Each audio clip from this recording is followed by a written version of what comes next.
ইউরোপীয় ইউনিয়নের election observation মিশনের উচ্চ পর্যায়ের প্রতিনিধি দল বাংলাদেশ জামায়াতে ইসলামের আমির ডক্টর শফিকুর রহমানের সঙ্গে মতবিনিময় করেছেন। দুপুরে আমিরের জামায়াত ডক্টর শফিকুর রহমানের বসুন্ধরাস্থ কার্যালয়ে এই মতবিনিময় সভা অনুষ্ঠিত হয়। দলটির সঙ্গে বৈঠক শেষে জামায়াতে ইসলামের সেক্রেটারি জেনারেল অধ্যাপক মিয়া গোলাম পরওয়ার গণমাধ্যমকে জানান, আসন্ন জাতীয় নির্বাচনের সময় ইউরোপীয় ইউনিয়নের পর্যবেক্ষক দল রাজনৈতিক দলগুলোর সঙ্গে ধারাবাহিকভাবে আলোচনা করবে। এর অংশ হিসেবেই এই মতবিনিময় অনুষ্ঠিত হয়েছে।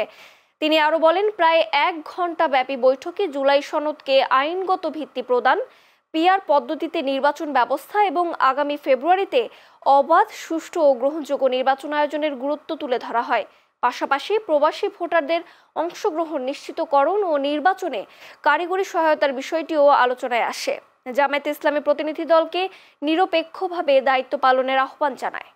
একটা টিম সব জায়গায় তারা মুভ করবেন, এভাবেই ওনারা করবেন এবং নির্বাচনের পর তাদের ইলেকশন অবজারভেশনের ব্যাপারে ডিটেলস খুঁটিনাটি একটা রিপোর্ট তারা জাতির সামনে, দেশবাসীর সামনে পেশ করবেন।